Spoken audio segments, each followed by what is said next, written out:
जय माता दी। नमस्कार दोस्तों, स्वागत है आप सभी का हमारे YouTube चैनल लक्ष्मी शर्मा की कहानियां पर।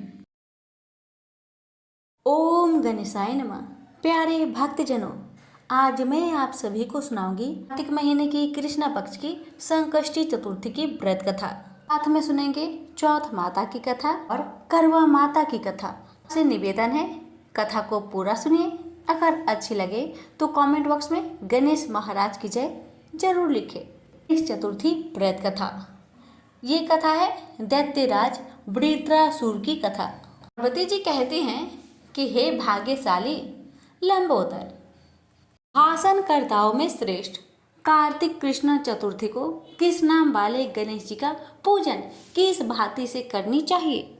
श्री कृष्ण ने कहा कि अपनी माता की बात सुनकर गणेश जी ने कहा कि कार्तिक कृष्ण चतुर्थी का नाम संकटा है। उस दिन पिंग नामक गणेश जी की पूजा करनी चाहिए। पूजन पूर्वक रीति से करना चाहिए। भोजन एक बार करना चाहिए। व्रत और पूजन के बाद ब्राह्मण भोजन कराकर स्वयं मौन होकर भोजन करना चाहिए। मैं इस व्रत का महात्म्य कह रहा हूँ, सावधानी पूर्वक श्रवण कीजिए। कार्तिक कृष्ण संकट चतुर्थी को घी और उड़द मिलाकर हवन करना चाहिए। ऐसा करने से मनुष्य को सर्व सिद्धि प्राप्त होती है। कृष्ण ने कहा कि वृत्रासुर दैत्य ने त्रिभुवन को जीत करके संपूर्ण देवों को परतंत्र कर दिया। उसने देवताओं को उनके लोकों से निष्कासित कर दिया। परिणाम स्वरूप देवता लोग दसों दिशाओं में भाग गए। तब सभी देव इंद्र के नेतृत्व में भगवान विष्णु के शरणागत हुए। देवों की बात सुनकर विष्णु ने कहा कि समुद्री द्वीप में बसने के कारण वे निरापद होकर चखल एवं बलशाली हो गए हैं। पितामह ब्रह्मा जी से किसी देव के द्वारा न मारने का उन्हें वर प्राप्त हुआ है। अतः आप लोग अगस्त्य मुनि को प्रसन्न करें। वे मुनि समुद्र को पी जाएंगे। तब दैत्य लोग अपने पिता के पास चले जाएंगे। आप लोग सुखपूर्वक स्वर्ग में निवास करने लगेंगे। अतः आप लोगों का कार्य अगस्त्य मुनि की सहायता से पूरा होगा। ऐसा सुनकर सब देवगण अगस्त्य मुनि के आश्रम में गए और स्तुति द्वारा उन्हें प्रसन्न किया। मुनि ने प्रसन्न होकर कहा कि देवताओं, डरने की कोई बात नहीं है। आप लोगों का मनोरथ निश्चय ही पूरा होगा। मुनि की बात से सब देवता अपने अपने लोक को चले गए। और मुनि को चिंता हुई कि 1,00,000 योजन इस विशाल समुद्र को मैं कैसे पान कर सकता हूँ। तब श्री गणेश जी का स्मरण करके संकट चतुर्थी के उत्तम व्रत को विधि पूर्वक संपन्न किया। 3 महीने तक व्रत करने के बाद उन पर गणेश जी प्रसन्न हुए। उसी व्रत के प्रभाव से अगस्त्य जी ने समुद्र को सहज ही पान करके सुखा डाला। यह उसी व्रत का प्रभाव था कि अर्जुन के निवात कवच आदि संपूर्ण दैत्य को पराजित कर दिया। गणेश जी की इस बात से पार्वती जी अत्यंत प्रसन्न हुई कि मेरा पुत्र विश्वबंध और सर्व सिद्धियों का प्रदाता है। कृष्ण जी कहते हैं कि हे महाराज युधिष्ठिर, आप भी चतुर्थी का व्रत कीजिए। इसके करने से आप शीघ्र ही सब शत्रुओं को जीतकर अपना राज्य पा जाएंगे। श्री कृष्ण के आदेश अनुसार युधिष्ठिर ने गणेश जी का व्रत किया। व्रत के प्रभाव से उन्होंने शत्रु को जीतकर अखंड राज्य प्राप्त कर लिया। केवल कथा श्रवण करने से हजारों अश्वमेध और सैकड़ों वाजपेयी यज्ञ का फल प्राप्त होता है। साथ ही पुत्र पौत्र आदि की वृद्धि भी होती है। से बोलिए गणेश महाराज की जय। अब आप सुनेंगे चौथ माता की कथा। भारत का सबसे प्राचीन चौथ माता का मंदिर चौथ का बरबारा राजस्थान के सवाई माधोपुर शहर में स्थापित है। चौथ का बरबारा शहर में हर महीने की चतुर्थी पर लाखों भक्त माता जी के दर्शन करने के लिए आते हैं। चौथ माता हिंदू धर्म की प्रमुख देवी है। चौथ माता को पार्वती का रूप माना जाता है। कहते हैं कि जो भी भक्त इनकी कथा का श्रवण सच्चे मन से करता है, उसकी सारी मनोरथ अवश्य पूरी होती है। तो आइए सुनते हैं चौथ माता की व्रत कथा। सभी मिलकर बोले चौथ माता की जय हो। एक सेठ सेठानी थे। उनका एक बेटा और बहू थे। बहू सबको भोजन करा के फिर स्वयं भोजन करती थी। एक पड़ोसन ऐसी भी थी जो रोज पूछती थी कि बहू तुमने आज क्या बनाया और क्या खाया। पड़ोसन की बातें सुन बहू कहती ठंडो बासी। एक दिन उसके पति ने ऐसा सुनकर विचार किया कि आज तो पकवान बनाए जाए, फिर देखते हैं कि मेरी पत्नी क्या कहती है।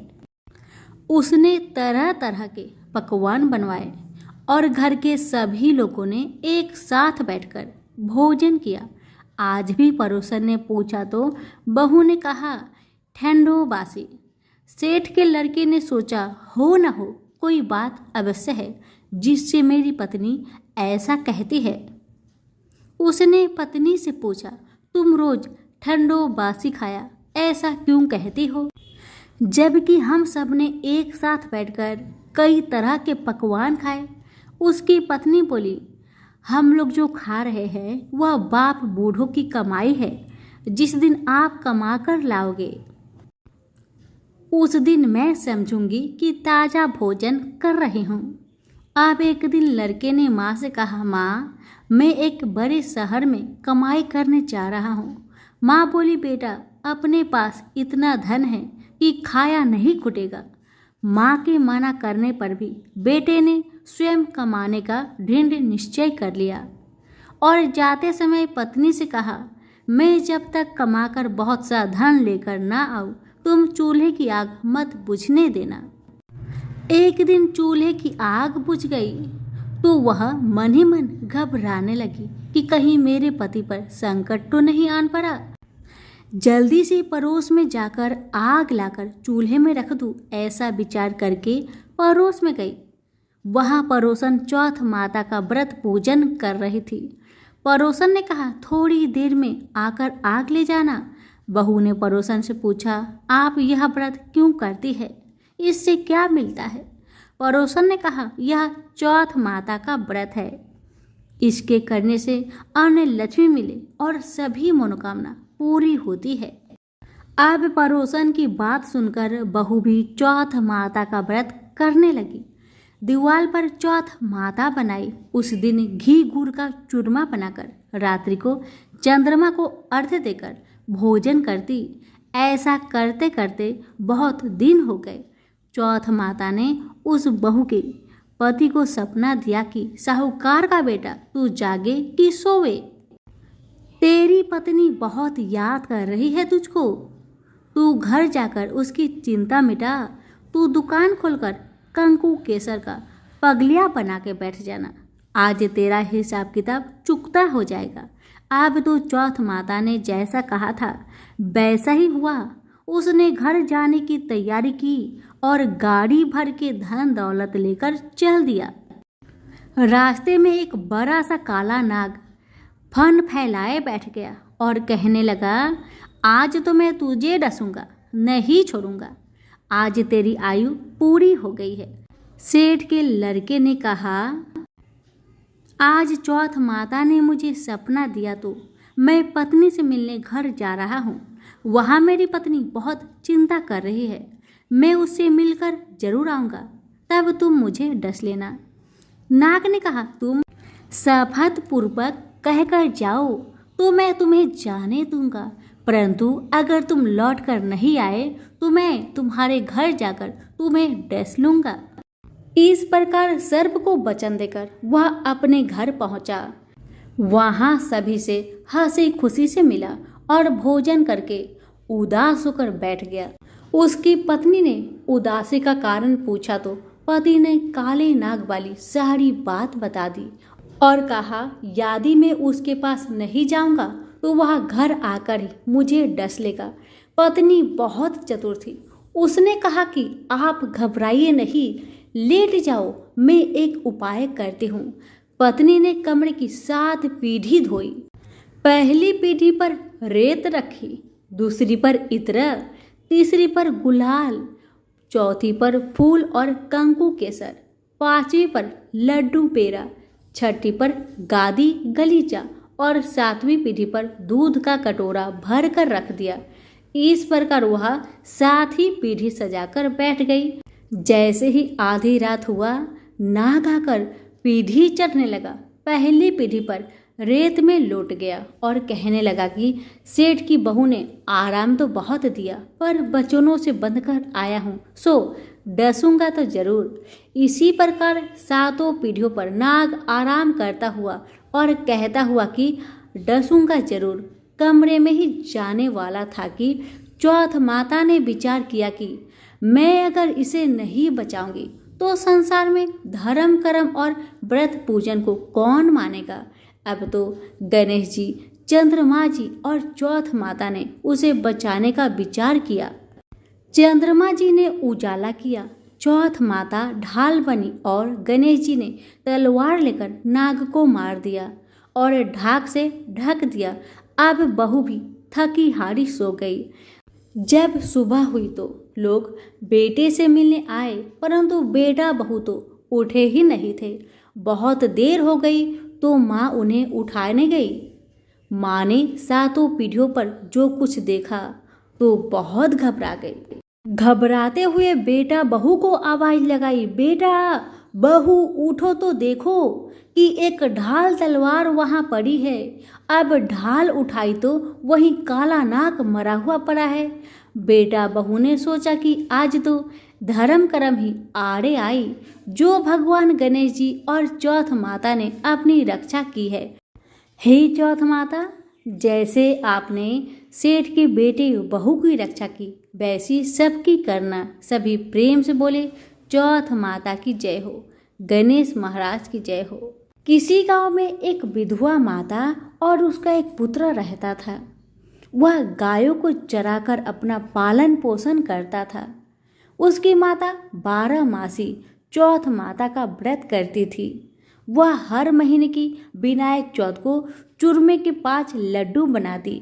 उनमें से एक चौथ माता का, एक गणेश जी का, एक गाय माता का निकालकर दान करती, एक बेटे को खिलाती और एक स्वयं खाती। जब जेठ महीने की चौथ थी, बेटा पड़ोसन के घर गया। वहां चूरमा देखकर पूछने लगा कि दीदी आप क्या कर रही हो। अब वह बोली, आज चौथ की व्रत है, इसलिए मैंने चूरमा बनाया है। मगर तेरी माँ तो हर चौथ को ही बहुत सारे लड्डू बनाती है, पर तुझे केवल एक ही लड्डू खाने को देती है। ठंडी बासी रोटी की खाने को देती है। लड़का पड़ोसन की बातों के बहकावे में आ गया और अपनी माता से बोला, माँ तू चूरमा खाती है और मुझे सिर्फ एक लड्डू देती है, इसलिए तू अब चौथ माता का व्रत करना छोड़ दे। माँ ने कहा, बेटा ये तो चौथ माता का व्रत है, तेरे ही सुख शांति के लिए करती हूँ मैं यह व्रत नहीं छोड़ सकती हूँ। यह सुनकर बेटा नाराज होकर विदेश जाने लगा। माँ बोली, बेटा यदि तू मेरे से नाराज होकर विदेश जाना चाहता है तो ये माता जी की आंखें अपने साथ ले जा। यदि तेरे पर कोई संकट आए तो चौथ माता और विनायक जी का नाम लेकर इन्हें डाल देना, तेरा संकट दूर हो जाएगा। लड़का आंखों को लेकर विदेश चला गया। रास्ते में उसे एक खून से भरी हुई नदी मिली, जिसे पार करना संभव नहीं था।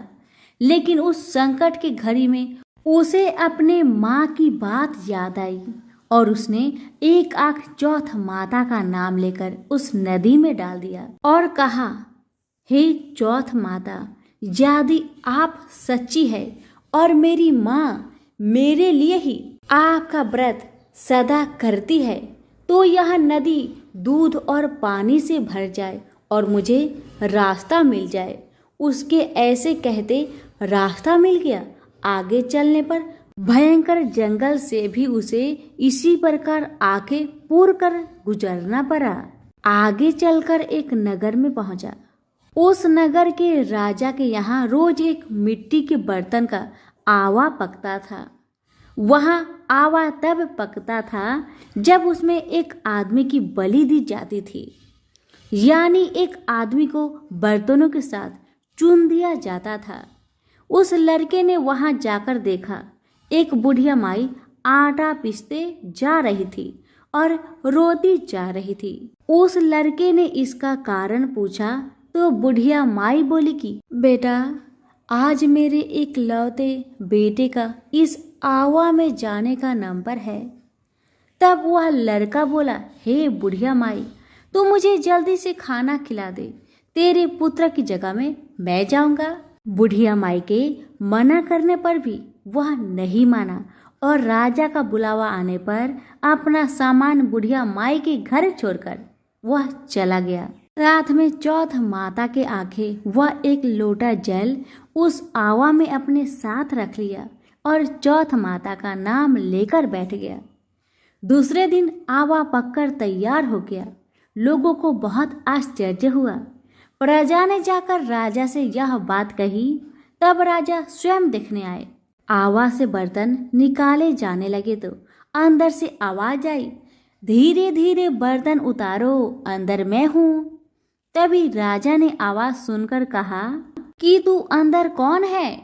कोई भूत प्रेत या कोई देव हो? तब वह लड़का बोला, कल जिस लड़के को तुमने आवा में चुना था मैं वही लड़का हूँ। लड़का बाहर आया। बाहर आने पर बुढ़िया माई वह राजा के पूछने पर उसने कहा कि यह सब चमत्कार तो मेरी चौथ माता वह विनायक जी के व्रत का है। मेरी माँ मेरी सलामती के लिए व्रत करती है। उन्हीं के प्रताप से आज मेरा यह भयानक संकट दूर हुआ है। राजा को विश्वास नहीं हुआ। तब राजा ने 2 घोड़े मंगवाए। एक पर स्वयं बैठा और दूसरे पर लड़के को बैठाकर उसके हाथ पैरों में जंजीर बांधी और कहा, यदि तेरी चौथ माता सच्ची है तो यह जंजीर मेरे हाथ पैरों में आ जाए।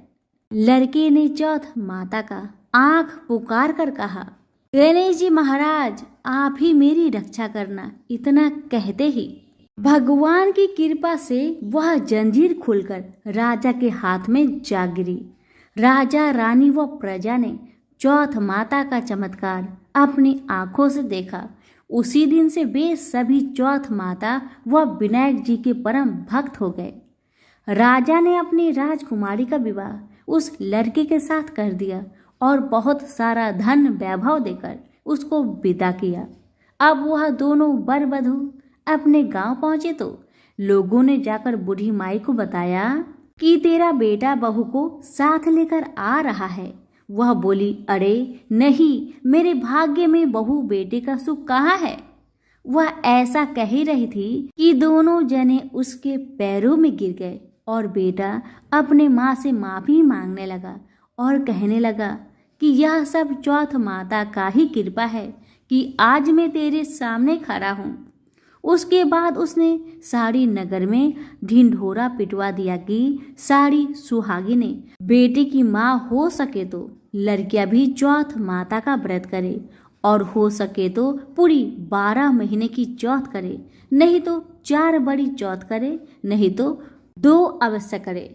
हे चौथ माता, जैसे आपने बूढ़ी माई और उसके बेटे को दिया वैसे सभी कहानी कहने और सुनने वाले को देना। प्रेम से बोलिए विनायक जी की जय हो, चौथ माता की जय हो। बहुत समय पहले की बात है। एक गांव में एक नौजवान लड़का रहता था। उसका घर झोपड़ी का था। उसका इस दुनिया में कोई भी नहीं था।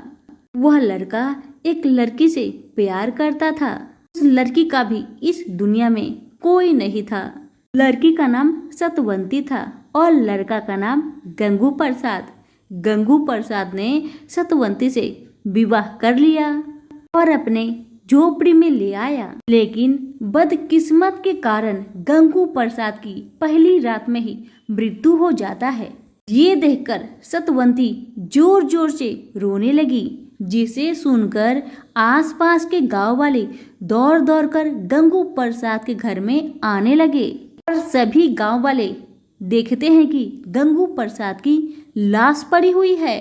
अब गंगू प्रसाद की लाश को देखकर पूरे गांव में हलचल मच जाता है कि अचानक गंगू प्रसाद की मृत्यु कैसे हो गया। यही सभी गांव वाले सोच रहे थे। अब तो सभी गांव वाले सोच विचार करते हैं कि गंगू प्रसाद का तो इस दुनिया में कोई भी नहीं है।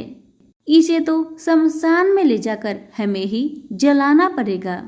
अब तो गांव वाले गंगू प्रसाद की लाश को जैसे ही उठाने जाते हैं, वैसे ही सतवंती जोर जोर से रोने लगती है और कहने लगती है, भैया कृपा करके मेरे पति को मेरे पास से न ले जाए। सभी कहने लगे, गंगू प्रसाद का मृत्यु हो गया है, इसे ले जाने दो। सतवंती कहने लगी, नहीं, मेरा पति का सिर्फ प्राण निकला है, उनका शरीर तो मेरी गोद में है, मैं किसी को भी इन्हें हाथ नहीं लगाने दूंगी। और सतवंती जल्दी से अपना झोपड़ी का दरवाजा को बंद कर लेती है। सभी गांव वाले पंचायत को बुलाते हैं और कहते हैं, इस झोपड़ी में अगर ये लाश रहा तो गंध के मारे गांव वाले नहीं रह पाएंगे, इसलिए आप ही कुछ उपाय करें। इतना कहकर सारे गांव वाले गंगू प्रसाद के झोपड़ी में पत्थर मारने लगे।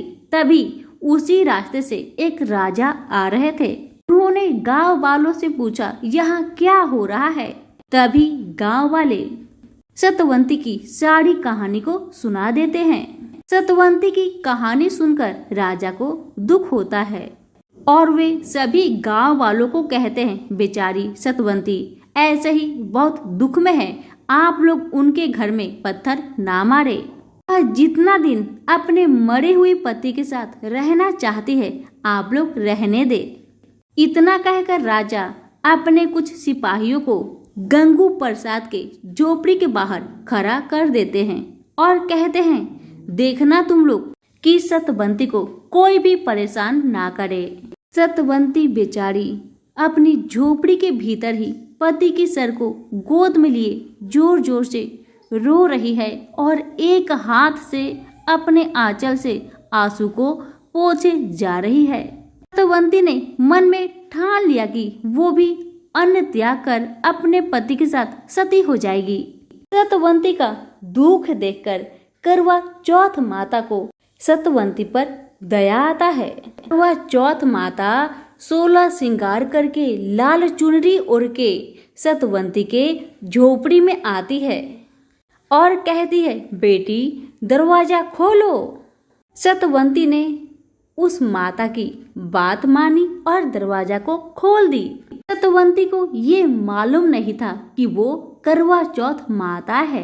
करवा चौथ माता एक लाल साड़ी, लाल चुनरी और 16 श्रृंगार के सामान लेकर सतवंती को देती है और कहती है, बेटी तू 16 श्रृंगार कर ले। सतवंती कहने लगी, माता मैं किस प्रकार 16 श्रृंगार करूं?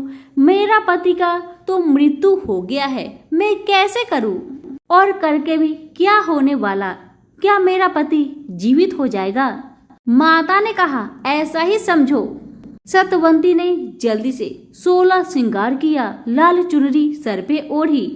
जब सतवंती तैयार हो गई तब माता कहने लगी, देखो सतवंती, मैं जैसे जैसे पूजन करती हूँ वैसे वैसे करवा चौथ माता का पूजन करना। सतवंती ने श्रद्धा पूर्वक ध्यान लगाकर विधि विधान के साथ करवा चौथ माता का पूजन किया, जिस प्रकार माता ने किया। पूजन के बाद करवा चौथ माता ने स्वयं अपने मुख से सतवंती को करवा चौथ माता की कथा सुनाई। जैसे ही कथा समाप्त हुआ, माता ने कहा, सतवंती चलो घर के बाहर चलो, देखो आज कार्तिक मास का करवा चौथ का दिन है। अभी आसमान में चांद को देखो। जिस प्रकार माता ने छलनी में दीपक जला के चांद को अर्घ्य दिया, ठीक उसी प्रकार सतवंती भी करने लगी। जैसे ही सतवंती चांद को अर्घ्य देने के बाद पीछे मूर्ति है, वैसे ही छलनी के आगे उसका पति उमापति शंकर की जय हो कहते हुए उठकर खड़ा हो गया। ये देखकर सतवंती चकित रह गई और माता के चरणों पे गिर के कहने लगी, हे माँ, आप कौन हैं? मुझे कृपा करके बतलाइए। इस करवा चौथ के व्रत में बहुत शक्ति है माँ। मेरा मरा हुआ पति इस व्रत के फलस्वरूप कैसे उठकर खड़ा हो गया? हे माँ, आप कौन हैं? कृपा करके मुझे बतलाइए। माता ने कहा, मैं ही करवा चौथ माता हूँ। अब तो पति पत्नी दोनों ही माता के चरणों में गिर गए। दोनों पति पत्नी हाथ जोड़कर आंसू गिराते हुए कहने लगे, हे माता, आपका महिमा अपरंपार है, आपकी महिमा कोई ना जाने।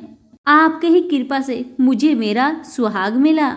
मैं आपका व्रत को दुनिया भर में प्रचार करूंगी ताकि सभी करवा चौथ का व्रत करे, आपका व्रत करे, जिसके फलस्वरूप पत्नी को दुख सहना ना पड़े, उसका सुहाग अमर होके रहे। फिर माता ने कहा, गंगू प्रसाद, तुम्हारी पत्नी भूखी है, उसको पानी पिलाकर व्रत को खोलो। माता ने सतवंती को सुहागवती का आशीर्वाद देकर वहां से अंतर ध्यान हो गई और तभी से सभी गांव वाले सतवंती के साथ करवा चौथ का व्रत करने लगे। हे करवा चौथ माता, जिस प्रकार आपने सतवंती की पति की रक्षा की, उसी प्रकार सभी के सुहाग को बनाए रखे। सभी प्रेम से बोलिए, करवा चौथ माता की जय हो। श्री गणेश कथा के अनुसार एक बार देवता कई विपदाओं में घिरे थे। तब वह मदद मांगने भगवान शिव के पास गए। उस समय शिव के साथ कार्तिकेय तथा गणेश जी बैठे थे। देवताओं की बात सुनकर शिव जी ने कार्तिकेय व गणेश जी से पूछा कि तुम में से कौन देवताओं के कष्टों का निवारण कर सकता है। तब कार्तिकेय व गणेश जी दोनों ही स्वयं को इस कार्य के लिए सक्षम बताए। इस पर भगवान शिव ने दोनों की परीक्षा लेते हुए कहा कि तुम दोनों में से जो सबसे पहले पृथ्वी की परिक्रमा करके सबसे पहले हमारे पास आएगा, वही देवताओं की मदद करने जाएगा। भगवान शिव के मुख से यह वचन सुनते ही कार्तिकेय जी अपने वाहन मोर पर बैठकर पृथ्वी की परिक्रमा के लिए निकल गए, परंतु गणेश जी सोच में पड़ गए कि वह चूहे के ऊपर चढ़कर सारी पृथ्वी की परिक्रमा करेंगे तो इस कार्य में उन्हें बहुत समय लग जाएगा। तभी उन्हें एक उपाय सूझा। गणेश जी अपने स्थान से उठे और अपने माता पिता की 7 बार परिक्रमा करके वापस बैठ गए। परिक्रमा करके लौटने पर कार्तिकेय स्वयं को विजेता बताने लगे। तब शिव जी ने श्री गणेश जी से पृथ्वी की परिक्रमा ना करने का कारण पूछा। तब गणेश जी ने कहा, माता पिता के चरणों में ही समस्त लोक बसा है। यह सुनकर भगवान शिव ने गणेश जी को देवताओं के संकट दूर करने की आज्ञा दी। इस प्रकार भगवान शिव ने गणेश जी को आशीर्वाद दिया कि चतुर्थी के दिन जो तुम्हारा पूजन करेगा और रात्रि में चंद्रमा को अर्घ्य देगा, उसके तीनों पाप यानी दैहिक ताप, दैविक ताप तथा भौतिक ताप दूर होंगे। इस व्रत को करने से व्रतधारी के सभी तरह के दुख दूर होंगे और उसे जीवन की भौतिक सुखों की प्राप्ति होगी। चारों तरफ से मनुष्य की सुख समृद्धि बढ़ेगी, पुत्र पौत्र आदि धन ऐश्वर्य की कमी नहीं रहेगी। प्रेम से बोलिए, गणेश भगवान की जय, कार्तिकेय जी की जय, उमापति शंकर भगवान की जय। एक बार की बात है कि भगवान गणेश एक बार छोटे बालक का रूप धरकर पृथ्वी पर गए और वहां उन्होंने सोचा कि मैं लोगों का परीक्षा लूंगा, इस धरती पर कुछ धर्म कर्म है भी या नहीं। भगवान गणेश अपनी दोनों हाथों में एक एक छोटी चम्मच पकड़कर एक चम्मच में चावल और एक चम्मच में दूध लेकर गांव के सभी घरों में बारी बारी जाकर एक ही बात कह रहे थे कि कोई मेरे लिए खीर बना दो, कि कोई मेरे लिए खीर बना दो। लोग उसकी बात सुनकर उनका मजाक उड़ाते थे। सब गांव वाले उनसे कहते कि ए बुद्धू बालक, क्या कभी एक चम्मच चावल और एक चम्मच दूध से खीर बना है जो तुम घर घर घूमकर चिल्ला रहे हो कि मेरे लिए कोई खीर बना दो, कि मेरे लिए कोई खीर बना दो। ऐसा कह कहकर गांव वाले भेष रूपी गणेश जी का मजाक उड़ा रहे थे। भगवान गणेश गांव वालों की बातें सुनकर आगे बढ़ जाते हैं। ऐसे ही वह पूरे गांव में चलते चलते बालक आखिर में एक बुढ़िया माई के पास पूछते हैं। वहां बहुत से बच्चे खेल रहे होते हैं और बुढ़िया माई बैठी बैठी बच्चों के खेल को देख रही होती है। गणेश जी महाराज ने वहां जाकर कहा, बुढ़िया माई, ये चावल और दूध से मेरे लिए खीर बना दोगी क्या? छोटे से बालक की बातें सुनकर बुढ़िया माई ने हंसकर मजाक करते हुए कहा, बेटा खीर तो मैं बना दूंगी, लेकिन मुझे भी खीर देना होगा। भेष रूपी गणेश जी ने कहा, जरूर अम्मा, आपको मैं जरूर दूंगा, सब बच्चों को भी दूंगा। तुम चिंता मत करो बूढ़ी अम्मा, बस अपने घर में जाओ और जो सबसे बड़ा बर्तन हो उसे बाहर लेकर आओ। बूढ़ी माई ने बच्चे की कहे अनुसार घर के सबसे बड़े बर्तन को लेकर बाहर आई। घर के बने गणेश जी ने कहा, माँ इतनी छोटी सी भिगोनी से क्या होगा, कोई इससे भी बड़ा बर्तन लाओ, उसमें खीर बनाना। बुढ़िया माई फिर से एक बहुत बड़ा बर्तन लेकर आई, उसमें दूध और चावल डलवा दिए और चूल्हे पर खीर बनाने के लिए रख दिया गया। जब खीर में उबाल आने लगा तो बुढ़िया माई ने थोड़ी सी खीर प्याले में निकाल ली, थोड़ी सी ठंडी करके गणेश जी का नाम लेकर भोग लगाकर चखने लगी। खीर तो अति स्वादिष्ट बनी थी। बुढ़िया माई ने बालक से कहा, ले बेटा खीर बन गई है, अब तुम खा लो। उसके बेटे ने कहा, माँ खीर से तो मेरा पेट भर गया, अब आप खाओ और इन सब बच्चों को खिला दो। बुढ़िया माई ने कहा, बेटा तूने खीर तो नहीं खाई, फिर पेट कैसे भर गया? बालक ने कहा, आपने मेरा प्रेम से नाम लेकर दरवाजे के पीछे खड़े होकर खीर खाई थी, उससे मेरा पेट भर गया। बुढ़िया माई समझ गई कि यह बालक तो भगवान गणेश का ही रूप है। वह खीर सभी बच्चों को खिला दी, जो वहाँ खेल रहे थे उन्हें भी खिलाई, तो भी बर्तन भरा हुआ था। अब गांव के सभी लोगों को बुला बुलाकर बुढ़िया माई ने खीर खिलाई तो सभी सोच में पड़ गए कि इस गरीब बुढ़िया के पास इतनी सारी खीर कहाँ से आई। अंत में बुढ़िया माई को गणेश जी ने आशीर्वाद दिया कि और जो खीर बच गई है उससे तुम घर में पीछे खारा खोदकर गाड़ आओ। फिर कुछ दिन बाद वो खीर सोना बन गई।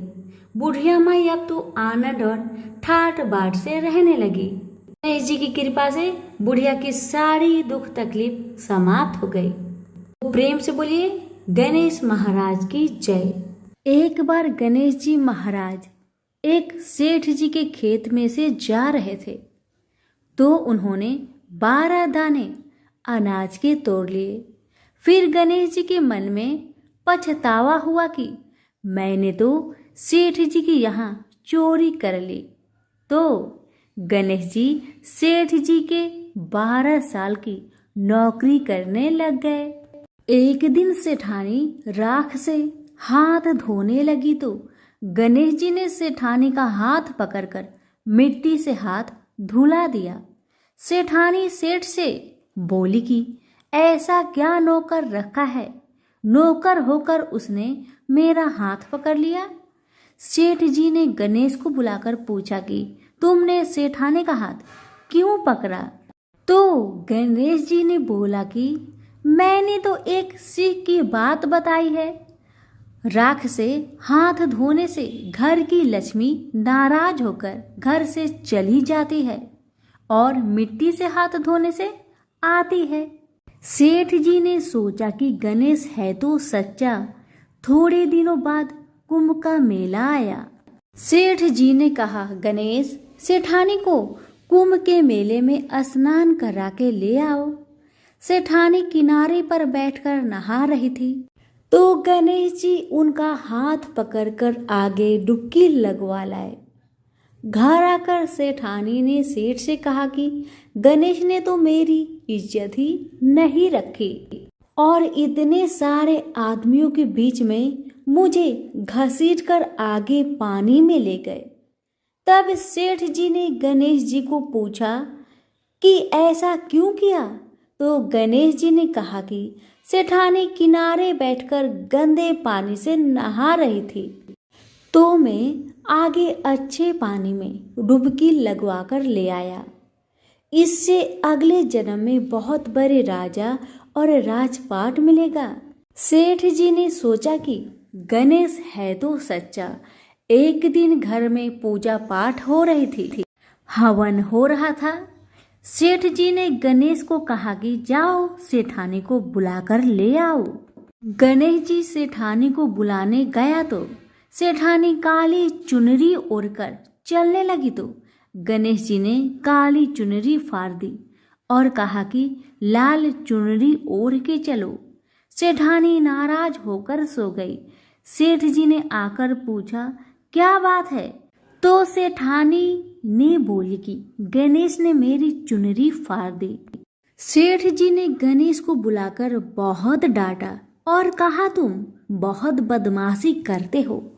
तो गणेश जी ने कहा, पूजा पाठ में काला वस्त्र नहीं पहनते हैं, इसलिए मैंने लाल वस्त्र के लिए कहा। काला वस्त्र पहनने से कोई भी शुभ काम सफल नहीं होता है। फिर सेठानी ने सोचा कि गणेश है तो समझदार। एक दिन सेठ जी पूजा करने लगे तो पंडित जी ने बोला कि वो गणेश जी की मूर्ति लाना भूल गया, अब क्या करे? तो गणेश जी ने बोला कि मेरी को ही मूर्ति बनाकर विराजमान कर लो, आपके सारे काम सफल हो जाएंगे। यह बात सुनकर सेठ जी को भी बहुत गुस्सा आया और वो बोले कि तुम तो अब तक सेठानी से ही मजाक करते थे, मेरे से भी करने लग गए। तो गणेश जी ने कहा, मैं मजाक नहीं कर रहा हूँ, मैं सच बात कह रहा हूँ। इतने में ही गणेश ने गणेश जी का रूप धारण कर लिया और सेठ और सेठानी ने ही गणेश जी की पूजा की। पूजा खत्म होते ही गणेश जी अंतर ध्यान हो गए। सेठ सेठानी को बहुत धोखा हुआ और उन्होंने कहा कि हमारे पास तो गणेश जी रहते थे और हमने उनसे इतना काम करवाया। तो गणेश जी ने सपने में आकर सेठ जी को कहा कि आपके खेत से मैं 12 अनाज के दाने तोड़ लिया था, उसी का दोष उतारने के लिए मैंने आपके यहाँ काम किया था। गणेश जी की कृपा से सेठ जी के करोड़ों की माया हो गई। हे गणेश जी महाराज, जैसे सेठ जी को दिया वैसा सबको देना, कहते को, सुनते को और सारे परिवार को दे। प्रेम से बोलिए जय श्री गणेश। धन्यवाद।